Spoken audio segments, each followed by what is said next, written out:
أعوذ بالله من الشيطان الرجيم بسم الله الرحمن الرحيم الحمد لله الصلاة والسلام على رسول الله وعلى آله وأصحابه ثم أما بعد السلام عليكم ورحمة الله وبركاته برادران و خواهران و بینندگان و شنوندگان محترم، الحمدلله که ما و شما کتاب بیدان را در 23 درس از علم صرف از گراماتیک زبان عربی به پایان رسانیدیم و امروز این دوم کتاب است که از علم صرف از گراماتیک زبان عربی ما و شما شروع خواهیم کرد. نام این کتاب بناء الافعال مختصر بناء الافعال هست که این را بنده محمد شریف عبدالعلیم اختصار یعنی مختصر و کوتاه گرداندگی هستم از اصل کتابی بناء الافعال. بناء الافعال که 35 باب صرفی دارد، از اون 35 باب 22 بابش باب اصلی است و 13 باب باقی ماندهش بابهای ملحقات است که اون ملحقات را بنده در اینجا جای نکردم و فقط 22 باب اصلی فعلها را آوردم و بس. اکنون میگذاریم به یادرسی از اولین درسی که ما و شما از کتاب بیدان خوانده بودیم که الکلمتو، کلمه در زبان عربی. گفته بودیم به 3 قسم کلمه تقسیم می شود. یکمش اسم هست، این اولین درسی بیدان است. دوم فعل هست، سوم حرف است. این ما و شما می دانیم، اما در اینجا چرا این رو من یادرس کرده ایستادم؟ به خاطر آنه که شما در ذهنتون داشته باشید که حرف، علم صرف تقسیم می کند به حرف، اما درباره حرف علم صرف یگان چیز نمیگوید. درباره حرف علم صرف گپ نمیزند. ببینید علم صرف به این کار ندارد. درباره اسم باشد علم صرف دخالت میکند، لیکن کم، بسیار نه، زیرا که اسم هم کم تغییر مییابد. یک تگه و دو تگه و جمع و تکسیر میشود و خلاص به همین ها. یعنی اسم بسیار تغییرات بسیار نمییابد. از این حساب علم صرف، حالا که ما در بیدان خواندیم و در اینجا میخونیم، علم صرف درباره اسم گپ میزند کم، لیکن درباره فعل زیادی اندر زیاد گپ میزند. درباره فعل خیلی زیاد گپ میزند، زیرا اینکه فعل از تغییر مییابد. فعل ماضی، فعل مضارع، فعل جهد، فعل نفی، فعل امر، فعل نهی، اینها همه فعل هستند. پس از این حساب است که فعل، علم صرف درباره فعل بسیار گپ میزند. اما کتاب بیدانه که ما شما خواندیم درباره اسم گپ زد، یعنی اسم فاعل، اسم مفعول و اسم زمان، اسم مکان، اسم آلت، اسم تفضیل، بعضی وزنها را برای ما گفت. اما در فعل هم همچنین این چیزها را خواندیم در بیدان. فعل ماضی، فعل مضارع، فعل جهد، فعل نفی، فعل امر، فعل نهی خواندیم. اما در این کتاب درباره اسم یگان چیز نمیخونیم، یگان وزن درباره اسم نمیخونیم. در این کتاب فقط درباره فعل میخونیم و بس. فقط درباره فعل میخونیم. 22 بابی که میگویم در علم صرف هست، این 22 باب از فعل است، از اسم نه، از فعل. 22 باب از فعل می باشد. پس این را در ذهنتان داشته باشید که این کتاب 22 باب صرفی فقط درباره فعل است و بس. پس این را حذف میکنیم و اینجا را پاک میکنیم، زیرا اینکه حالا اینجا برای نوشتن برای ما و شما فایده دارد. این چه که نوشتیم این را در ذهنتون داشته باشید. اکنون بیایید میگذاریم به کتاب بناء الاطفال مختصر بناء الافعال که در این کتاب چی میگوید، چی نوشته کردم. بنده در اولش یک خطبه حاجه گذاشتم در صفحه یکم. هر کسی که این کتاب را دارد خوب، کسی که ندارد پی دی افش رو در زیر همین ویدیو در یوتیوب میگذاره، میتونید که شما پی دی افی همین کتاب رو پیدا بکنید. خب نوشته کردم اولا که بسم الله الرحمن الرحیم ان الحمد لله نحمده و نستعینه و نستغفره و نعوذ بالله من شرور انفسنا و من سیئات اعمالنا من یهده الله فلا مضل له و من یضلل فلا هادی له و اشهد ان لا اله الا الله وحده لا شریک له و اشهد ان محمدا عبده و رسوله. اما بعد. این بود خطبه حاجت. خب اکنون میگذاریم به مقصد که علم صرف مختصر بنا الاطفال، مختصر بنا الافعال چی چیزها را در بر میگیرد. در این دوونیم خطی که شما میبینید، هر کسی که میتوند این را اگر حفظ بکند بسیار فایده خوبی به دست آوردگی است. خب چی میگیم در اینجا؟ میگیم اعلم ان ابواب التصریف 22 بابا. میگد که بدان بابهای صرفی 22 باب هست. ببینید همگی چند باب داریم ما؟ 22 تا. بابهای صرفی میگد همگی 22 باب است. اکنون این 22 باب در به چند قسم تقسیم میشید؟ پیشکی ما گرفتگی بودیم. ببینید به 4 قسم، به 4 قسم این 22 باب تقسیم میشد. این 4 قسم است. ببینید 22 باب به 4 قسم تقسیم میشد. بیا میخونیم که اون 4 قسم چی و چی است. میگوید که 6 منها لثلاثی المجردی. میگوید که 6 بابش برای ثلاثی مجرد است. دقت بتید نامهای اینها را از یاد بکنید که بسیار مفید است. ثلاثی مجرد، ثلاثی مجرد. و میگوید و 12 منها لثلاثی المزید. و 12 تا دیگرش میگه نامش ثلاثی مزید است. ثلاثی مزید. اکنون میگوید که و 1 منها لرباعی المجرد. و یک باب دیگه برای باب رباعی. دقت بتید رباعی مجرد هست، مجرد. و 3 منها للرباعی المزیدی. 3 تا دیگرش میگوید برای رباعی مزید است. دقت بتید رباعی مزید. اکنون این هست تقسیم این باب ها. یکم 6 باب، ثلاثی مجرد 6 باب داریم، ثلاثی مزید 12 باب داریم و رباعی مجرد 1 باب داریم، رباعی مزید 3 باب داریم. همگی چند تا می شود؟ 22 تا. این را حرکتش بگذاریم به خاطر یگان کس حفظ کردن. رباعی ثلاثی مجرد، ثلاثی مزید و رباعی مجرد و رباعی مزید. این نام هاشون هست و این تقسیماتشون هست. این تقسیم در ذهنتون داشته باشید که بسیار مفید است. یعنی 22 باب و 4 قسم تقسیم می شود. ثلاثی مجرد 6 باب، ثلاثی مزید 12 باب، رباعی مجرد 1 باب، رباعی مزید 3 باب. اکنون ثلاثی ما شما میدونیم، ثلاثی یعنی 3 حرفه، رباعی یعنی 4 حرفه. مقتضی که فعل بعد 2 قسم تقسیم می شود. رباعی می شود، معذرت میخوام، ثلاثی می شود بعد رباعی. ثلاثی و رباعی هست و بس. اما مجرد معناش چیست؟ مجرد در اونجا خوانده بودیم حرفای اصلی، یعنی حرف زیادتی ندارد. مجرد حرفای اصلی، اما مزید حرفای زیادتی دارد. از غیر حرفای اصلیش یگان حرف دیگر زیادتی دارد. اونها را ما گفتیم از کلمه سألتمونیها زیاد شدگی است. پس اون را میگن مزید. همچون رباعی مجرد اصلی و رباعی مزید یگان حرف زیادتی دارد. پس این هست 22 بابی صرفی.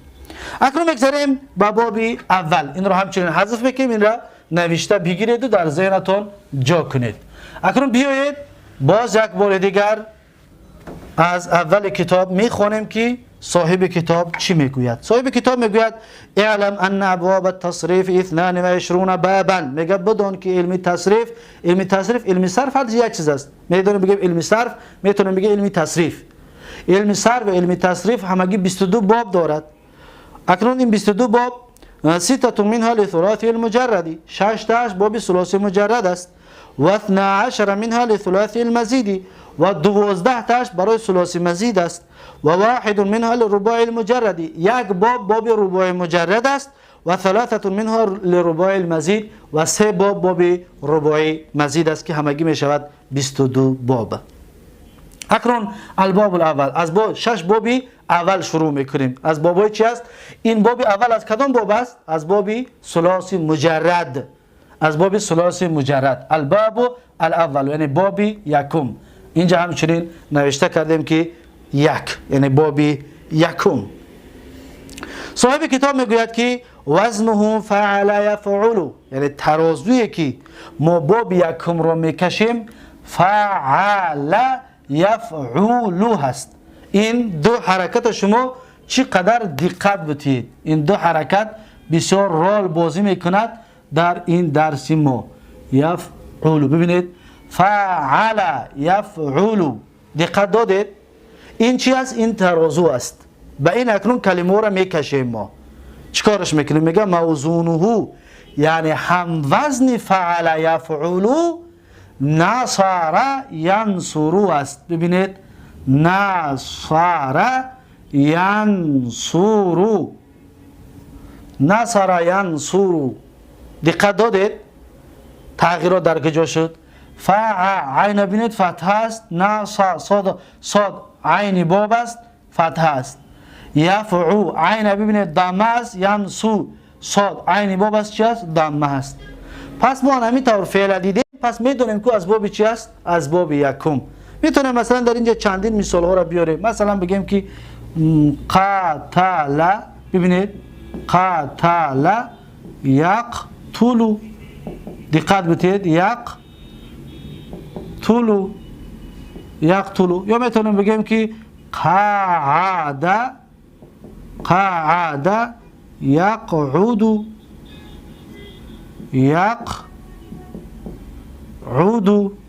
ببینید قع این عین باب است ببینید فتحه است. یقعو یقتو این عین باب است ببینید ضمه است. پس اینها همه این فعل ها از باب چی بوده است؟ از باب اول از باب یکمی 22 باب صرفی که این باب را گفتیم باب ثلاثی مجرد. یکمین باب ثلاثی مجرد باب فعل یفعل نصر ینصرو است که این را بسیار وقتی که میگوین باب یک نصر ینصروش میگوین یعنی که از موزون میگوین. زیرا که فعل یفعل این بسیار میاد ولی تغییرات وارد شدن میگیره در همین ترازو. این را ما در ذهنمون جا کردن کم تر مشکل است. این کلمه را از یاد کنید که باب یکم چی بوده است؟ نصر ینصرو. ترازومون چی بوده است؟ فعل یفعل. اکنون چی میگوید؟ ما از کجا بدانیم که این باب این فعل ها از این باب است؟ از کجا بدانیم؟ علامت و نشانهش چی است؟ صاحب کتاب میگوید و علامته یعنی نشانهش همین است که ان یکون عین فعله مفتوحا فی الماضی. میگوید که عین فعلش مفتوح است در ماضی. عین فعل دقت بتید این فعل ماضی است. عین فعل چی است؟ مفتوح است یعنی فتحه دارد. این مضارع است. عین فعل چی است؟ ضمه دارد. ببینید عین فعل فتحه عین فعل فتحه عین فعل فتحه و اینجا همچنین عین فعل فتحه. این در فعل ماضی میگه عین فعلش چی است؟ فتحه است. و مضموما فی المضارع در فعل مضارع عین فعل چی است؟ ضمه است. ببینید عین فعل ضمه عین فعل همش چی هستند؟ ضمه هستند. پس از همین جا ما شناختیم که نصر ینصرو قتل یقتل قعد یقعد از باب اول هستند. زیرا اینکه ترازوی ما فعل یفعل است. ترازوی ما چی است؟ فعل یفعل. هر چیزی که به همین وزن طوری گرفت اون از باب یکم است. خب نصر ینصرو یعنی یاردم کرد یاردم میکند. قتل یقتل کشت میکشد. قعد یقعد ششت مینشیند. این ترجمه هایشان. خب و بناؤه اکنون این فعل ها بناش ساختش برای چی است؟ ما فعل به چند قسم ها تقسیم می شود. مثلا فعل را گرفته بودیم که از دیدگاه حرف تقسیم می شد ثلاثی و رباعی دو تقسیم و از دیدگاه حالا از دیدگاه معنا با فعل به دو قسم تقسیم می شود. یکمش میگویند متعدی ببینید متعدی. دویمش میگویند لازم فعل لازم متعدی و فعل چی؟ لازم. این همچنین تقسیمات فعل است. متعدی و لازم. متعدی چی است؟ لازم چی است؟ اینجا در قاعده دارد که در آخر همین کتاب در صفحه دوم آوردگی هستیم. آخر همین باب یکم در صفحه 2 در بیایید این را اولا میخونیم. میگوید که المتعدی، میگوید فعل متعدی هو ما يتجاوز الفاعل الى المفعول به. متعدی فعل است که میگذرد فاعل را به مفعول به، یعنی تجاوز میکند فاعل را میگذرد. اما لازم، فعل لازم فعل است که تجاوز نمیکند فاعل را، نمیگذرد فاعل را به مفعول به، بلکه واقع میشود در نفس خود فاعل، در نفس فاعل خودش در واقع می شود. بیا اکنون مثالش را بنویسیم تا که این گفته هامون واضح شود. صاحب کتاب میگوید که مثال المتعدی، مثال متعدی، مثال متعدی چی است؟ اولا و بناؤه، و بناش گفتیم فعل به دو قسم تقسیم می شود، اما ساخت باب اول بناش میگه للتعدیت غالبا، بسیار وقت فعل متعدی می آید. باب اول بسیار وقت متعدی هست و قد یکون لازمه، و گاه لازمه می آید، یعنی بسیار وقت متعدی و گاه لازم. اکنون متعدی چی است؟ مثالی که صاحب کتاب خودش آورده است، ببین را میخونیم. صاحب کتاب میگه که مثال المتعدی، مثال متعدی مثلا میگه که ناصر زید عمرا. دقت بتید، ناصر زید عمرا مثال متعدی. مثال لازم چی است؟ مثال لازم صاحب کتاب خودش میارد که میگوید خرج، ببینید خرج زیدون، خرج زیدون. دقت دادید، این فعل متعدی است و این فعل متعدی است و این فعل لازم است. هر دین باب ها از باب یکم است. ناصر ینصورو، ببینید خرج یخرج، عین باب در فعل مضارع ضمه می شود، از باب یکم است. اکنون این چی است؟ متعدی است. این ناصر فعل متعدی است. متعدی را ما چه گفتیم؟ هو ما یتجاوز الفاعل الى مفعول به. متعدی فاعل را به مفعول به میگذرد. این فعل است، این فاعل است، این مفعول به است. اکنون متعدی فاعل را میگذرد به مفعول به، یعنی که یاردم کرد زید. کی را یاردم کرد؟ عمر را. ببینید فایده به سر کی آمد؟ به سر عمر، یعنی یاردم را کی گرفت؟ عمر گرفت. از این حساب میگه که ناصر فعل چی است؟ متعدی است و باب اولا غالبا انا همین طور مفعول به دارد، یعنی بعد فعل مفعول به می آید، فعل متعدی است. اما فعل لازم گاهی از باب اول می آید. خرج زیدون، زید بیرون شد. ببینید مفعول به ندارد، زیرا اینکه خرج فعل لازم است و مفعول به ندارد. اما لازم گفتیم که هو ما لم یتجاوز الفاعل الى المفعول به، یعنی که فعل لازم تجاوز نکرده از فاعل را، یعنی نگذشته از فاعل را به مفعول به، یعنی ببینید که مفعول به نداره. اینجا مفعول به داره، این مفعول به نداره. پس مفعول به نداره، تجاوز نکرد، بل وقع فی نفسه، بلکه خستن در بالای خود زید واقع شد. یعنی خست، کی خست؟ زید خودش خست. یاردم کرد، فایده را کی گرفت؟ یاردم بالای کی دا واقع شد؟ بالای عمر دا. پس این متعدی است و این باشد لازم که مفعول به ندارد. دقت دادید؟ پس این رو میگن فعل متعدی و لازم. باب یکم بناش غالبا متعدی می آید، گاه لازمه می آید، لیکن غالبا متعدی می آید. پس این هست بنای باب اول. و در اینجا بنده همین عباره ها را اعرابش نوشتگی هستم. اصلا این برای علم نحو است، لیکن من در اینجا جاش کردگی هستم که الاعراب، یعنی اعراب کلمه نصر زید عمرا همین است که نصر فعل ماض مبني على الفتح لا محل له من الاعراب، زيد فاعل مرفوع علامه رفع الضمه الظاهره، عمرا مفعول به منصوب علامه نصب الفتحه الظاهره. این اعرابش یعنی تعلیلی همین جمله هست، تحلیلی همین جمله. اما خرج زيد، خرج فعل ماضي مبني على الفتح لا محل له من الاعراب، زيد فاعل مرفوع علامه رفع الضمه الظاهره. ببینید این چی است؟ این تحلیل این دو جمله است که در اینجا نوشتگی است. شما میتونید که از اینجا بخونید و حفظ بکنید. این در علم نحو برای ما بسیار فایده دارد. این اعراب تحلیل کلمه وابسته به علم صرف نیست، وابسته به علم نحو هست. پس این هست باب اول. پس ما اکنون دانستیم که باب اول فعل یفعل موزونش نصر ینصرو است. اگر کسی شما را سوال کند که باب یکم چی است، میگوید که نصر ینصرو. ترازوش چی است بگم، میگوید که فعل یفعل، یعنی وزنش چی است، فعل یفعل. لیکن باب اول را با نام نصر ینصرو در ذهنتان داشته باشید. اکنون درس اول ما و شما باب اول با همین به آخر رسید. ما و شما در بدان گفته بودیم که عرب از هر مصدر 12 چیز اشتقاق میکند. اکنون این اشتقاق های 12 گانه را در اینجا نوشتم: ماضی و مضارع، اسم فاعل، اسم مفعول، جهد و نفی، امر و نهی، اسم زمان، اسم مکان، اسم حالت، اسم تفضیل. 12 تا را نوشتم تا اینکه شما از اینجا ببرید همین 12 دانگه را. یعنی که مختصرا نوشته میکنم، دقت بتید. مثلا میگویم که فعل ماضی نصره، خودش فعل ماضی است. ببینید نصره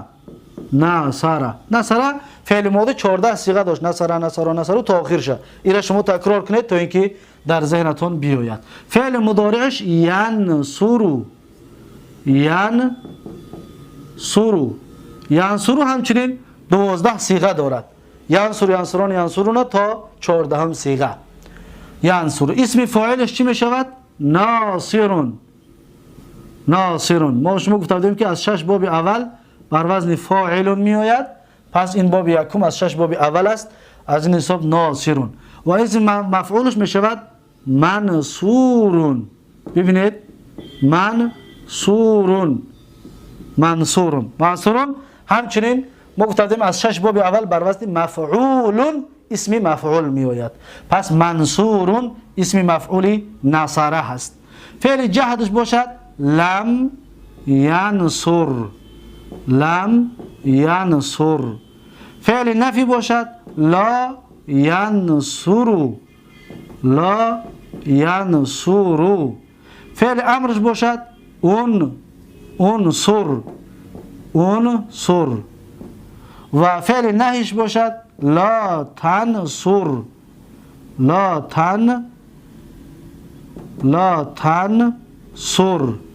و اسم زمانش باشد و اسم مکان، هر دینها یک خیل می آید، می شود که منصرون. ببینید منصرون اسم زمان و مکانش می شود منصرون. همچنین مصدر میمی می شود منصرون.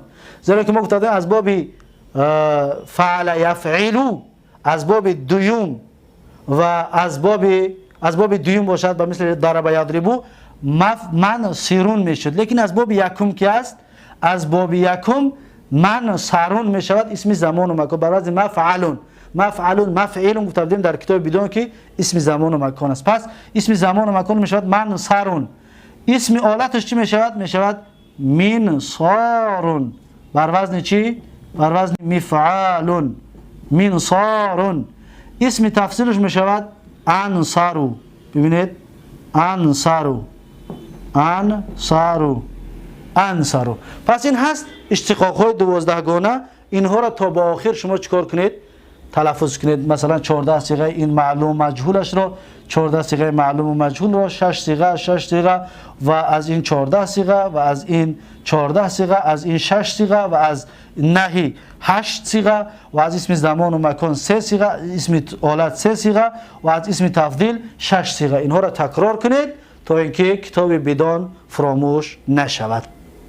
پس این بود درس امروزه ما و شما، باب اول از 22 باب صرفی. در اینجا درس امروزه را به پایان میرسانم و تا درس آینده یک شما را به الله تبارک و تعالی میسپارم. هر کجایی که باشید سلامت و موفق باشید. درس آینده ان شاء الله باب دوم از 22 باب صرفی را خواهیم گرفت.